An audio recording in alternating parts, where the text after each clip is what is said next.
Very a sweet young girl is there, and believe me, this is something a topic for our soldiers and our Jawans. So she has a very deep thought of it, and her research paper, I read it and I really liked it.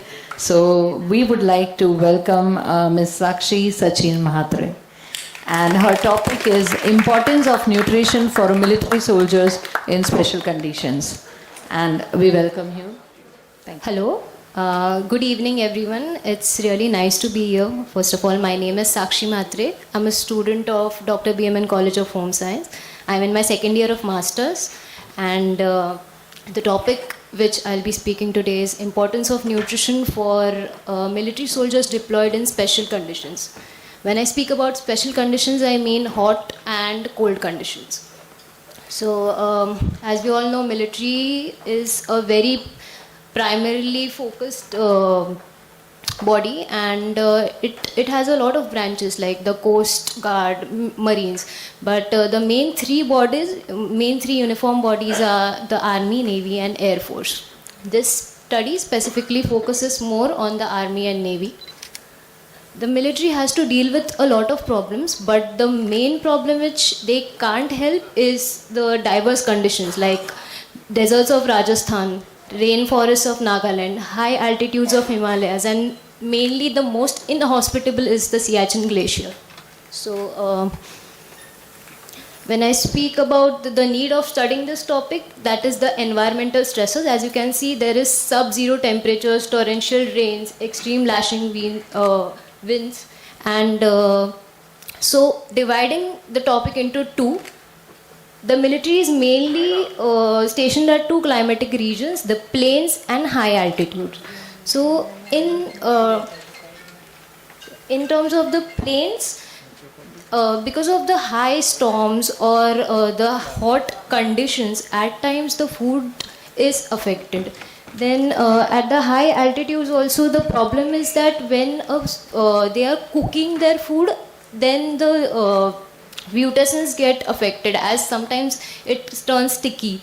So adequate nutrition is very essential to derive the maximum benefit. Nutrition and military is fundamentally intertwined. If the soldier is healthy, the soldier will be able to perform well. So a study conducted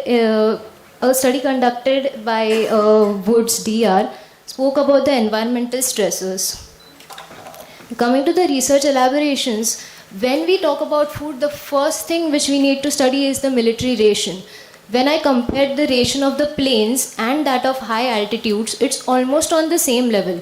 But comparing the quantity in high altitudes is a bit more than the plains.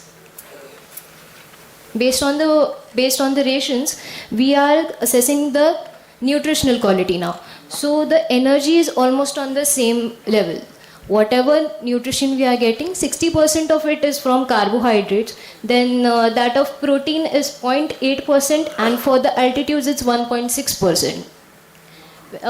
Speaking about the fats, the fatty acids to PUFA ratio is 0.8 to 1, whereas there it's different, because whatever nutritional value or whatever nutrition the soldier is having, it depends from place to place. A certain food is needed in the plain regions, while a certain food is needed in the altitudes region. So this is the nutritional status right now. And assessing all the papers, I have found that it is very important to focus on the nutritional quality. Now that we are making food at our home, the chapatis which we make are soft as compared to those made in bulk. And when it is a thing that when something is made into bulk, the quality is compromised. So where there is a problem, there is a solution. The Indian government has come up with meals ready to eat, MRE. And these are like chikkis, chapatis are available, and they are ready to eat. So, and comparing this, so when we are talking about India, why not consider some other countries and what they are doing for their soldiers? So secondly, there is a 10-man operational ration pack of the UK government. So these are also like ready to eat packets. You just have to immerse it into hot water, and after a certain time it is edible. But as we all know, processed food or packaged food can be eaten only to a certain extent. If you consume more of it, it will become toxic. So there's a video. It's a very short video where you will get a clear idea of what I am speaking right now. Okay, so if the volume is not here, I'll just narrate what is happening. The person is holding a real fruit juice. It is completely frozen. उसका मत बोलो ना आप लोग ये भाई मारने से भी ये नहीं टूटता है हमारे से मारने के बाद भी टूटता नहीं है उसका बाद ग्लेशियर में अंडा आता है ये है पत्थर का जैसा ये आप विकास की भी नहीं पता पता नहीं है ये देखो ये हमने इतना मारा मटके से बनाना पड़ता है इतना ठोका है बे थोड़ा सा छिलने से भी देख ये है ग्लेशियर का अंडा ग्लेशियर में ये भी Back to the slides.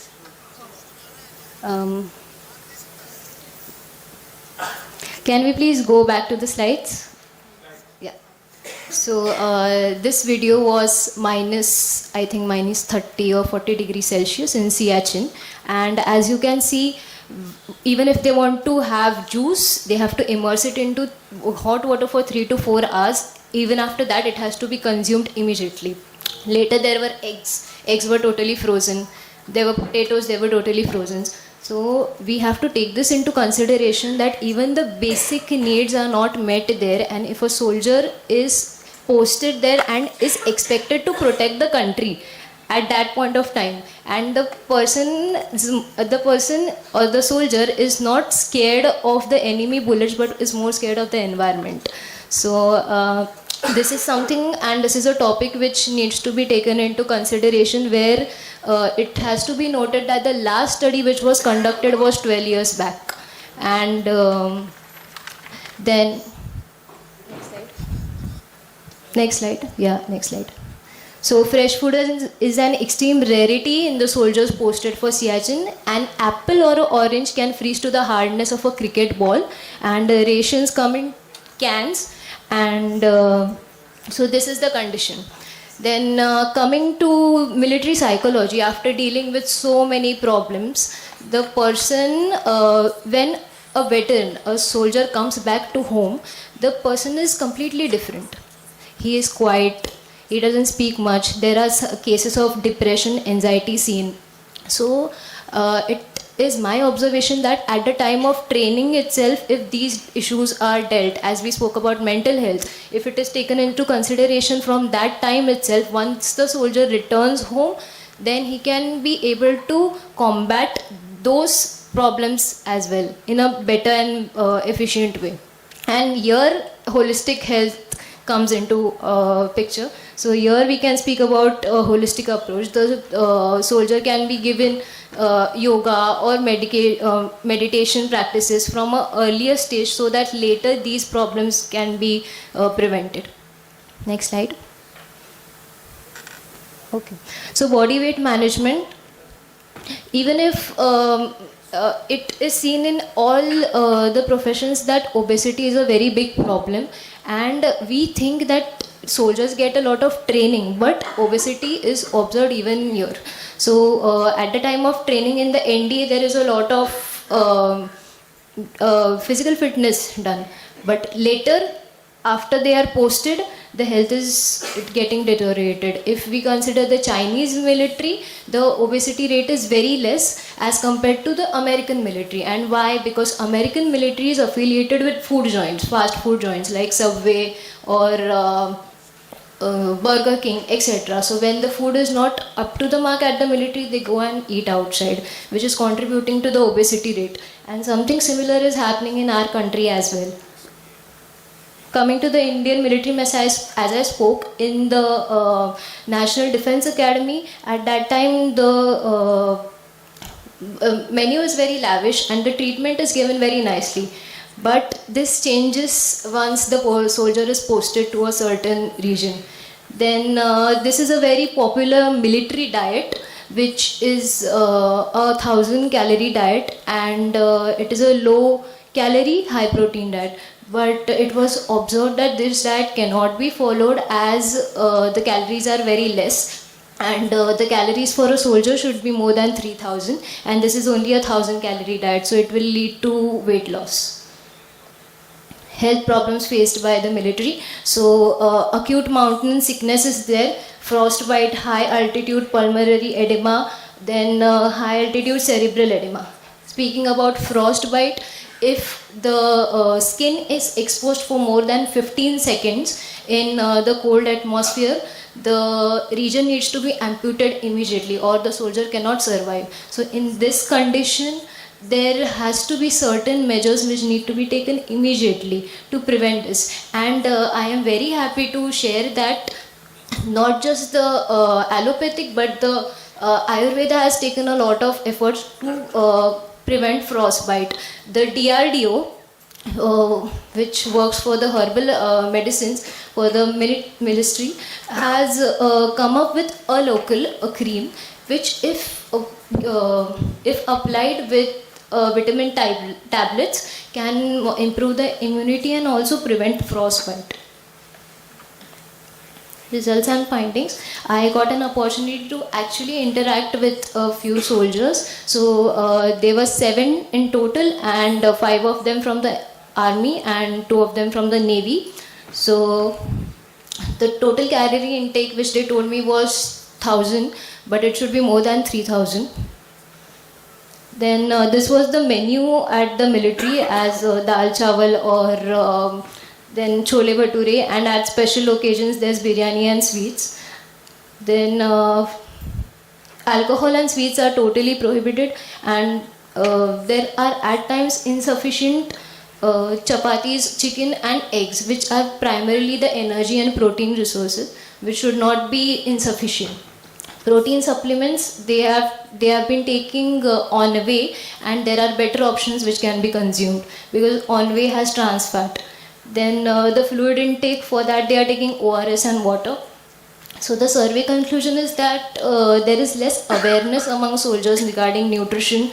Then a few soldiers claimed that they consume 1,000 calories, but 3,000 plus should be consumed.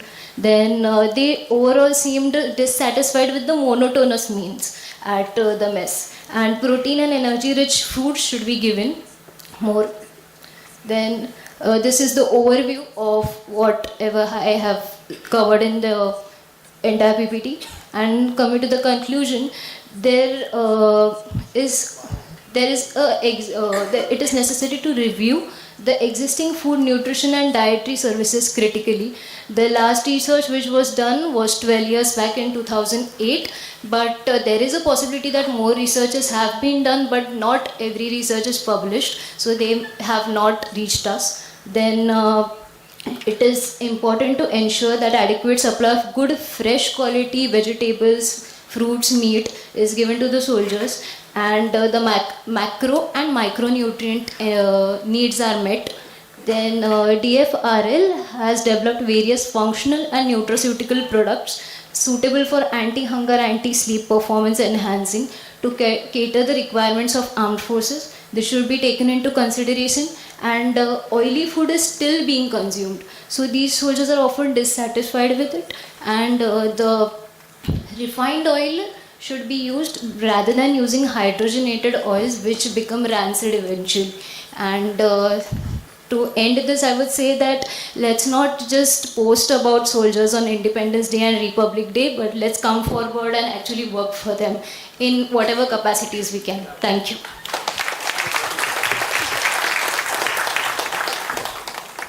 Can you all see the big dhamaka coming up?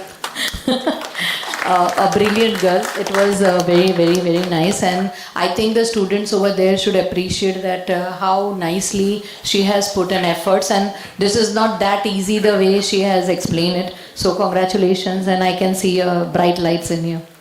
Thank you so much. So, your felicitation, madam. Age doesn't matter. We are finishing, fatafat. Dr. Shilpa Bansal. उनका PPT है ना